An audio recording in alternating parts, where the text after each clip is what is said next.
They don't walk into a classroom and call it spy school. It begins quietly, almost invisibly. Sometimes, it starts with a simple phone call. Other times, a meeting at a cafe. The path into the shadow world is never lit. It's chosen in silence, behind closed doors, through a process that turns ordinary people into ghosts. Universities, embassies, and cultural exchanges. These have always been the fertile hunting grounds of intelligence agencies. Whether it's MI6 in Oxford, the CIA at Ivy League universities, or the KGB's talent spotting within student unions, recruitment rarely looks like a movie scene. It's subtle, slow, psychological. A young student writing a brilliant paper on international politics, or a linguist fluent in Arabic, Persian, or Mandarin, that's where it starts. They don't know it yet, but someone's been watching. Each agency has its own method. The British rely on the charm of conversation, the old boy network. The Americans, often bureaucratic, use psychological tests and loyalty assessments. The Soviets, in their time, used ideology, identifying those whose hearts beat for the revolution. The Israelis, especially Mossad, go for precision, people who can live double lives without ever breaking their composure. And in the modern world, recruitment has evolved into the digital sphere. Subtle emails, encrypted outreach, or quiet approaches through think tanks and NGOs. But beneath all these methods lies the same question, the one they silently ask before even making contact. Can this person disappear if we ask them to? Do you think intelligence agencies protect people or control them? It's a question that divides even those who've served inside. Some say intelligence agencies exist to protect the state and its citizens. Others whisper that their real purpose is control, surveillance, manipulation, and the silent governance of fear. The truth, as with most things in espionage, lies somewhere in between. Before someone ever becomes a spy, they're tested, not for strength, but for obedience, emotional endurance, and the ability to lie without flinching. Psychological conditioning is the first step. The candidate is often given subtle moral tests. Will they betray a friend in a simulated scenario? Will they keep a secret under pressure? Can they justify unethical orders in the name of national security? In Soviet-era training, the KGB's Department 101 at the Yasenevo complex ran extensive psychological assessments, pushing recruits to confront their limits. Western agencies developed similar systems, from MI6's assessment board to the CIA's farm, where candidates were watched more than they were taught. Every gesture, hesitation, or lie was recorded, analyzed, and judged. In Mossad, candidates undergo what is known as mivchanim, stress interviews that deliberately provoke anger or discomfort. The objective isn't to see knowledge, but control. If the recruit loses composure, they fail. Spies are trained to live without emotion, not because they lack humanity, but because emotions are vulnerabilities that can be exploited by others. For intelligence services, personality isn't about good or bad, it's about utility. They search for the adaptable, the observant, the ones who can vanish into a crowd or a lie without hesitation. Once chosen, recruits enter the world of tradecraft, the practical, silent art of espionage.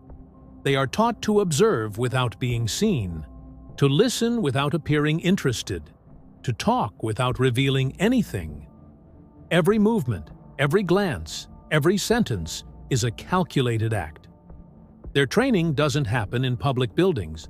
The CIA has the farm in Virginia, hidden behind the facade of an agricultural research center.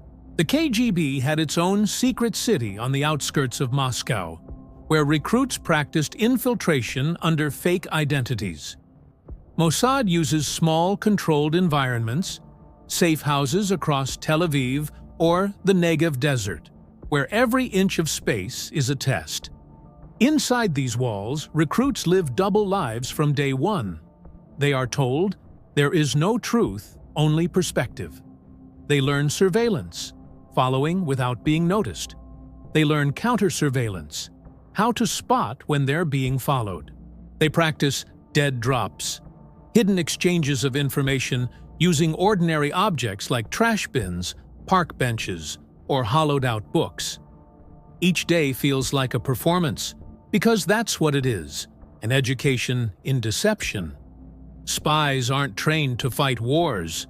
They're trained to prevent them, manipulate them, or provoke them when ordered. Their greatest weapon isn't the gun, it's credibility. The ability to lie so perfectly that truth itself begins to blur. In this world, morality becomes a spectrum. Agencies strip away black and white thinking, replacing it with gray. Loyalty isn't to a person or even a country. It's to an idea, to secrecy itself. Spies are told, what you do is not for recognition. It's for survival. Some recruits thrive under this philosophy. Others break. There are stories, whispered, never written, of trainees who vanished mid-course. Not because they failed academically, but because they couldn't cope psychologically. One recruit in Eastern Europe reportedly walked into his evaluation, tore up his alias passport, and said, "I don't know who I am anymore." That's when agencies know the training has worked, or gone too far. Because the final test of a spy isn't skill, it's identity erasure. The KGB used to call it the dissolution. Mossad refers to it as hafrada, separation.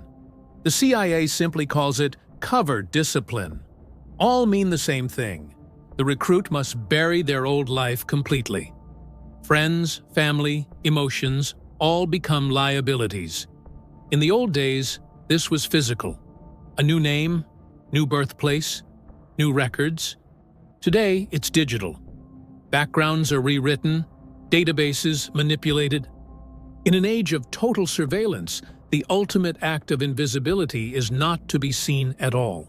For many, the question remains, why would anyone choose this life?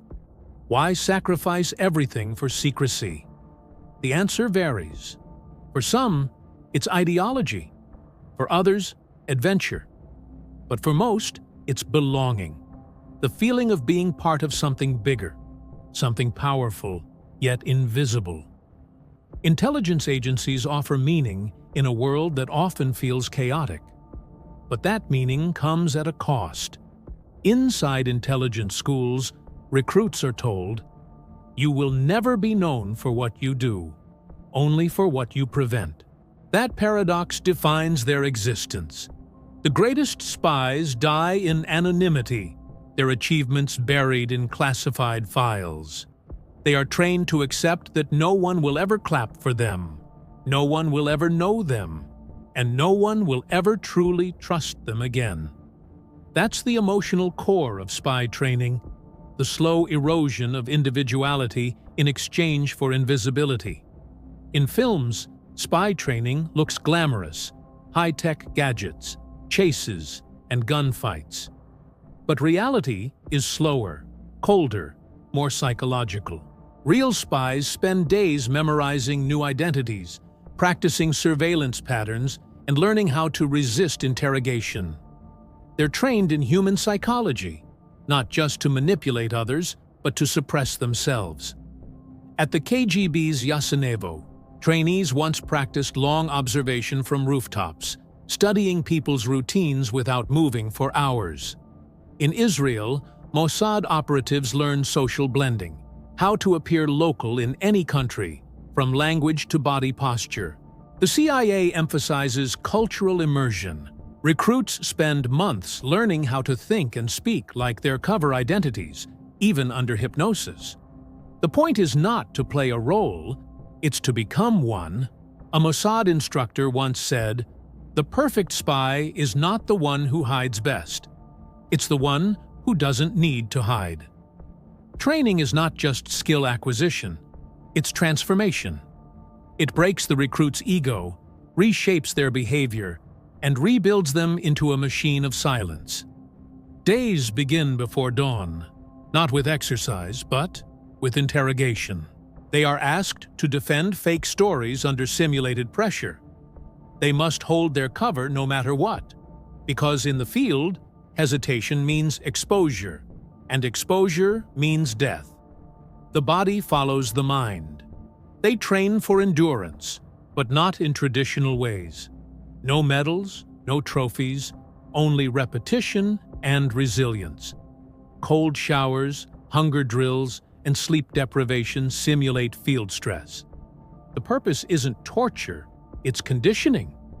When the training ends and the recruit passes, they no longer see the world the same way. Every crowd is a potential tale. Every conversation, an exchange of hidden meanings. They walk differently, breathe differently, and think in code. They are now what agencies call operational. But in reality, they are ghosts in plain sight, living double lives that even they struggle to separate. When we talk about spies, we often imagine loyalty, courage, and sacrifice. Those elements exist. But beneath them lies a quiet truth. Espionage isn't about heroism. It's about survival, manipulation, and psychological endurance. A spy is not a warrior. A spy is a mirror, reflecting whatever the situation demands, hiding the truth even from themselves. Their training never truly ends. Every mission, every lie, every silence becomes another lesson in control. And yet, the question remains, the same one that began it all. Do intelligence agencies protect people? Or do they control them? Perhaps the answer depends on where you stand, outside the shadows, or deep within them.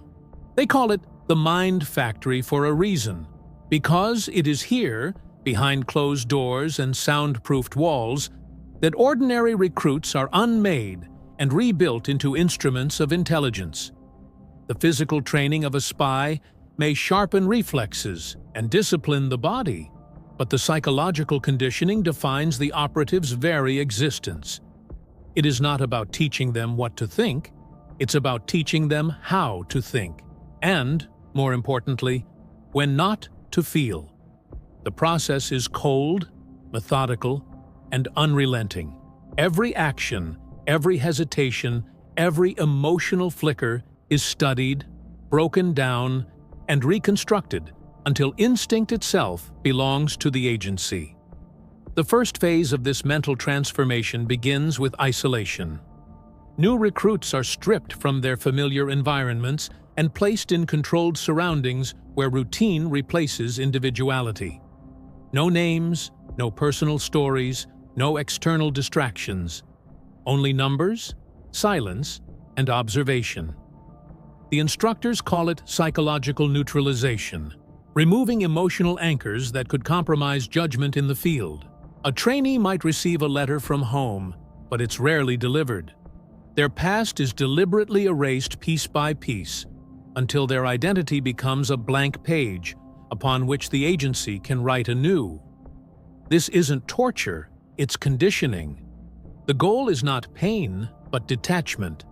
Operatives must learn to view emotion as interference, sentiment as weakness.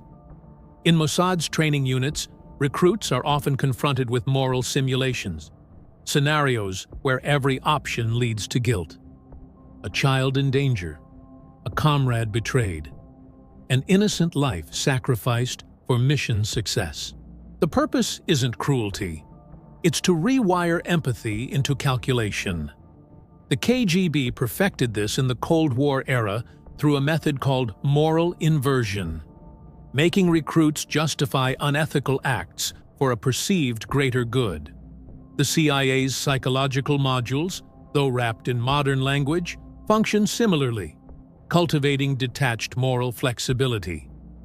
After isolation comes manipulation, not of others, but of the self. Recruits are pushed into emotional extremes. They are humiliated, praised, broken down, then built back up again. This rhythm is intentional. It teaches emotional adaptability, the ability to display any feeling on command. A spy must be an actor without a script, capable of projecting confidence while terrified, calm while panicked, compassion while betraying.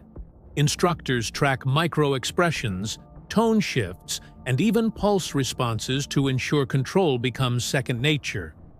In one exercise, borrowed from Soviet and Eastern European intelligence schools, a trainee is told to befriend another, only to be ordered days later to betray them for the mission's sake. It's a lesson in detachment, teaching them that loyalty exists only as long as it serves operational purpose. The betrayal feels real because it is real, and that's precisely the point. The agency needs agents who can betray without hesitation, not because they lack conscience, but because conscience has been reshaped into obedience. Psychological endurance training follows. This is where agencies push the boundaries of mental resistance. Trainees undergo sensory deprivation, sleep disruption, and simulated interrogations designed to mimic capture. The point isn't to break them, it's to show them the threshold. They are taught to disassociate from pain, fear, and humiliation. Under pressure, they must maintain coherence, control, and the ability to lie convincingly. Some are even trained to believe their own cover identities so completely that interrogation becomes irrelevant. They can pass lie detector tests not through deception, but through self-reinvention. Meanwhile, every moment of their behavior is analyzed by psychologists and behavioral experts.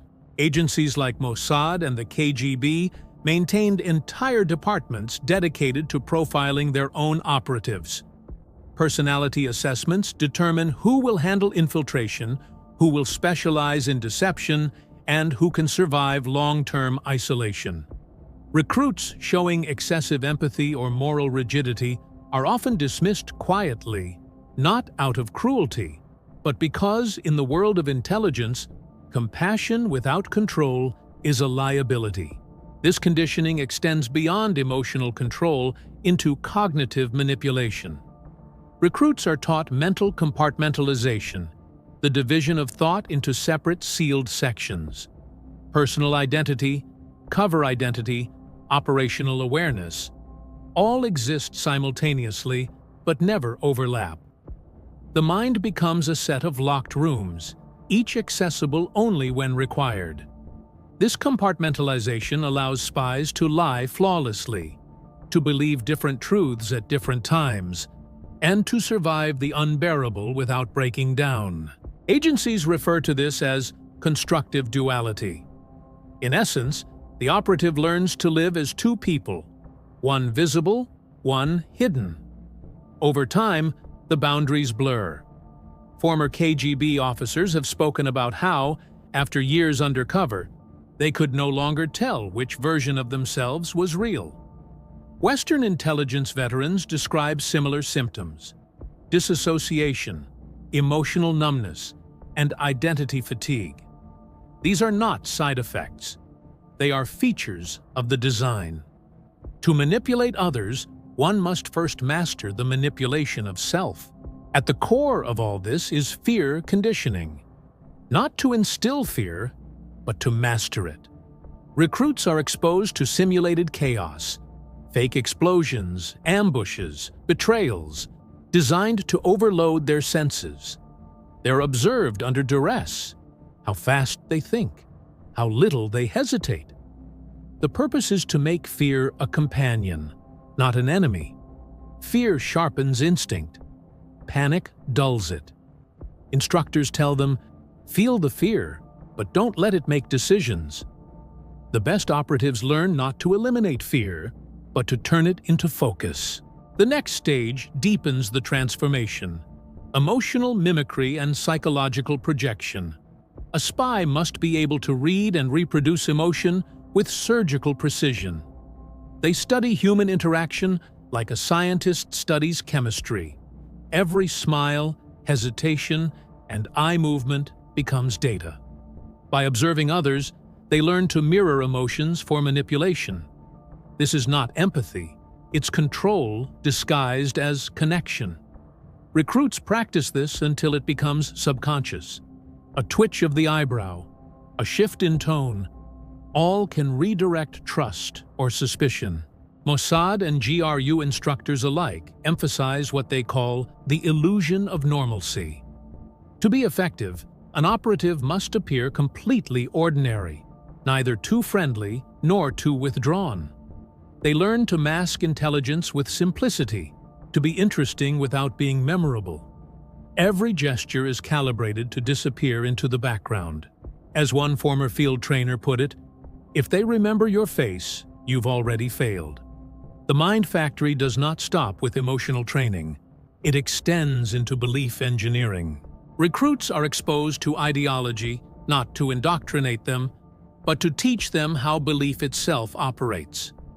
They study nationalism, religion, revolutionary movements, not to join, but to understand what drives them. The goal is empathy without attachment, insight without conviction. In time, they can mimic belief with such precision that even true believers are fooled. All this conditioning produces something unique: psychological invisibility. The operative's mind becomes a smooth surface, unreadable, adaptable, impossible to pin down. Lie detectors struggle, interrogators fail. Even friends cannot sense the deception. This is what agencies call mental gray space, a state of controlled ambiguity. To the outside world, such people appear calm, disciplined, perhaps even dull. But beneath that stillness lies a mind trained to think in layers, to see patterns where others see noise, to manipulate without malice. Yet behind the perfection of control, cracks always remain.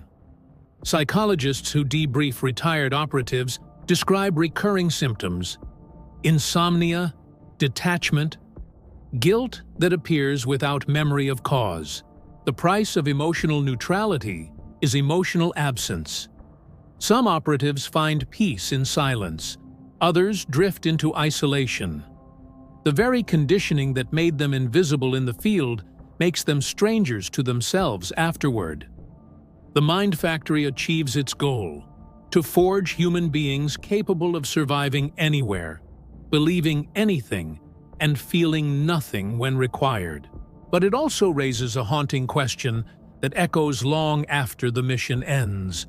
When a person learns to control every emotion, every truth, every identity, do they remain human, or do they become something else entirely?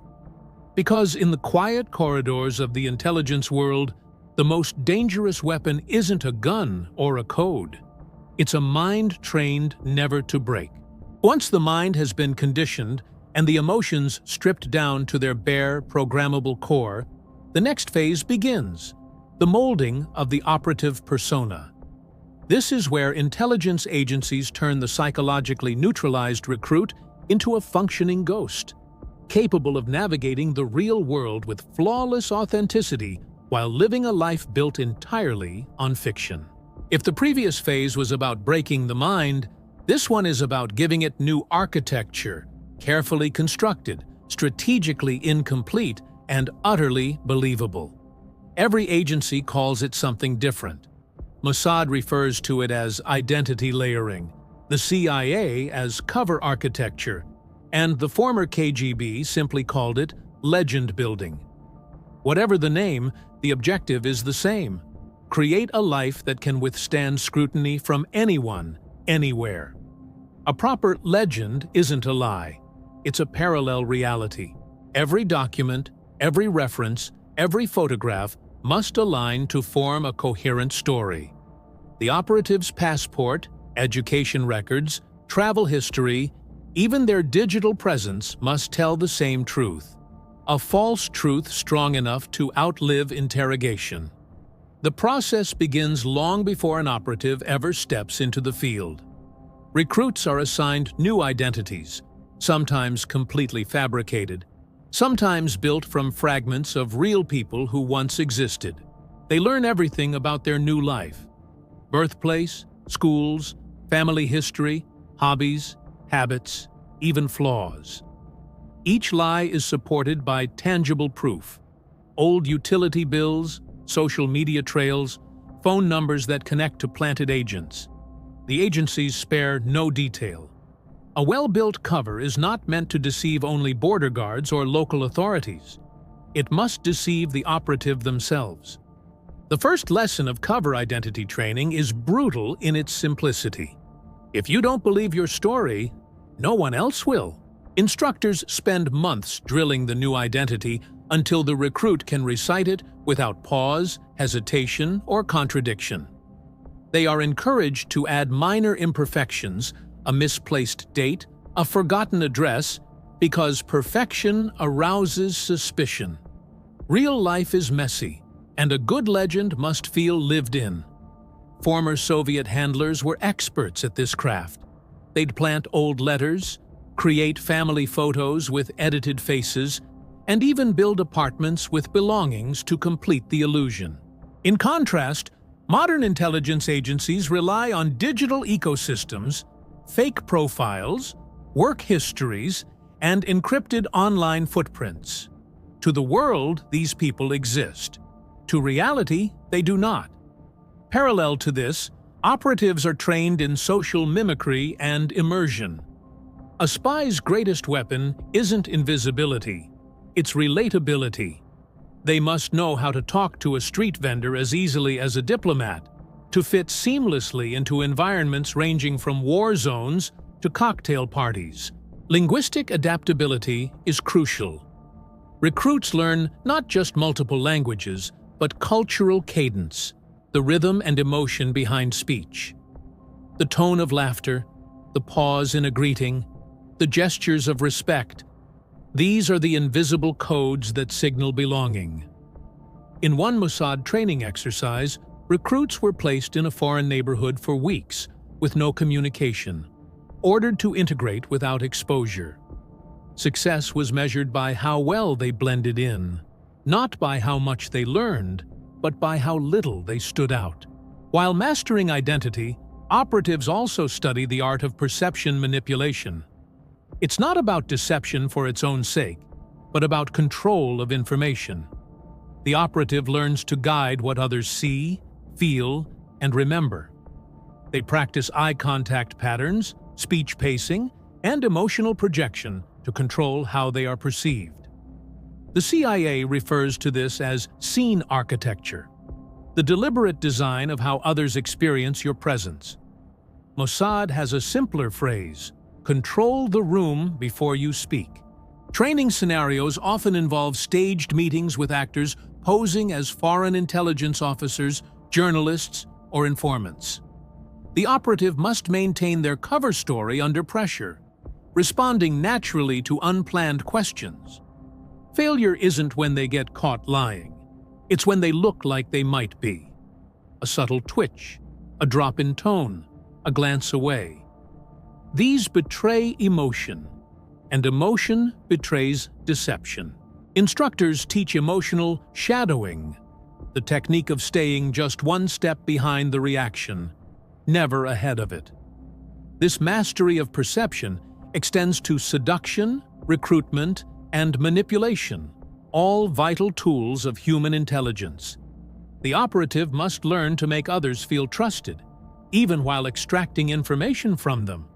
It's psychological artistry, mirroring emotions, creating intimacy, and embedding loyalty through carefully calculated empathy. Agents of all nations, from the GRU to the Mossad, acknowledge one universal truth: people rarely reveal secrets for money or ideology. They do it for validation, belonging, or love. And spies are trained to offer all three, convincingly, but never sincerely. Meanwhile, surveillance and counter-surveillance exercises become the physical extension of this psychological mastery. Operatives learn to move like ghosts through urban landscapes. Every step, turn, and pause must appear accidental, but never careless. The KGB used to say, The best shadow leaves no shadow. In modern training programs, recruits spend weeks under controlled observation in populated cities, learning how to disappear within movement itself. They are monitored through CCTV, drones, and informants, and their mission is to remain unseen, even when the world is watching. Technology plays a key role too. In an era of biometric tracking and global databases, the digital dimension of cover identity has become as vital as the physical. Operatives are trained in cyber camouflage, the art of building credible digital lives while erasing traces of their real existence.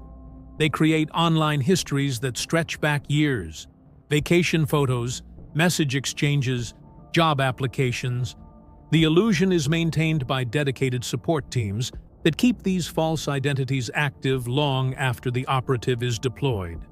But perhaps the most demanding skill of this phase is emotional alignment. After all the conditioning and mental restructuring, operatives must learn to display emotion convincingly again, not to feel it, but to project it. This paradox defines espionage. They are trained to mimic warmth, fear, or curiosity at will. Knowing these expressions will make them blend in, but they are also trained to ensure those feelings never linger. It's emotional choreography, a perfectly controlled performance where the actor must never believe their own lines. Even their moral compass is recalibrated. They are taught to see betrayal as strategy, manipulation as diplomacy, and death as data. The agencies don't strip away morality entirely. They simply replace it with a new one defined by mission success. There is no good or evil in the field, only objectives and outcomes. A Mossad instructor once told his trainees, "We are not heroes. We are the weight that keeps the world balanced, unseen, unthanked, and unwanted." And yet, despite the perfection of this system, the price is undeniable. Each layer of the operative's identity becomes both armor and burden. They forget which emotions are real and which are rehearsed. They laugh at jokes without feeling humor, express empathy without warmth, and grieve without tears. Some describe it as living behind glass, always watching, never touching. By the end of this phase, the spy is no longer a student, but a manufactured presence. A person who can enter any society, wear any mask, and vanish without trace. They have learned to make others believe completely in something that does not exist. Their life becomes an elegant illusion, crafted not for survival alone, but for control.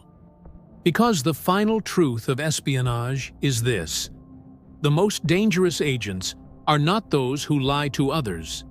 They are those who've learned to lie to themselves so perfectly that the truth no longer matters. When the training ends, a spy does not return to the world the same way they entered it. The transformation is complete, subtle, irreversible, and deeply psychological.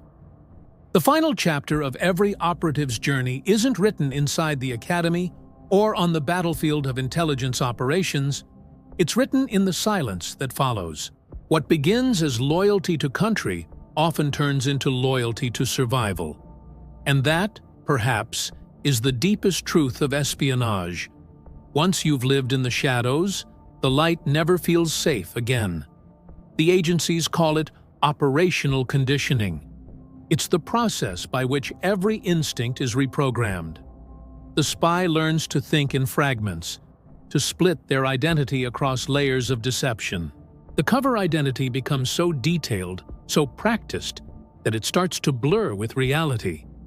Many former intelligence officers admit that after years of service, they forget who they were before. The mask becomes the person. Psychologists who have studied post-operative agents describe it as a fractured sense of self, a lingering state of dual existence where one's real emotions are buried under years of control. The hardest part isn't the missions or the danger, it's the loneliness. A spy can't talk freely, can't form bonds easily, can't share truth, even with those closest to them. Every friendship becomes a calculation, every relationship a risk. They live in perpetual contradiction, trained to read people perfectly, yet unable to truly connect. That's why so many intelligence veterans live quietly, far from attention, long after their service ends. Their silence isn't just professional, it's psychological armor. And yet, inside that silence lies a question, one every operative must face eventually. Was it worth it? The sacrifices, the lies, the invisible years spent in shadows? Did it truly protect anyone? Or did it simply feed the machinery of power that demanded it? Many realize too late that espionage is not about truth or justice, but about influence and control. The spy becomes a tool, not of ideals, but of necessity, a disposable part of a system that thrives on secrets. Still, there's a strange pride that lingers. The pride of mastery, of having touched the unseen world and survived it. The pride of knowing how history is shaped, not by politicians or generals, but by those who whisper, who watch, who move the pieces from behind the curtain. These men and women may be ghosts, but their fingerprints are on every event that changes the world. The training, the missions, the deception. It all builds to a single purpose: control. Not only over others, but over oneself. That's why intelligence agencies produce individuals capable of extraordinary restraint. They can watch chaos and remain calm. They can hear lies and speak softly. But that control comes at a cost.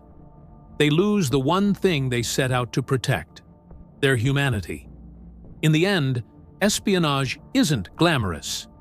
It's not about the gadgets or the thrill. It's about endurance, surviving in a world of half-truths without losing your sanity. The best spies are not those who take lives, but those who carry secrets too heavy to share. They live unseen, unheard, and often unthanked. But they are the silent architects of every balance of power, every fragile peace, and every quiet deception that shapes the world we live in. As we close this journey into the hidden corridors of spy training, ask yourself, what would you sacrifice for the truth? And more importantly, whose truth would it be? This is The Spy War Declassified, where we uncover the stories behind the shadows, the real world of espionage, its secrets, and its consequences. If you found this story thought-provoking, make sure to like, share, and subscribe to our channel. Because the deeper we go into the unseen world of spies, the closer we get to understanding how power truly operates, not in daylight, but in the dark.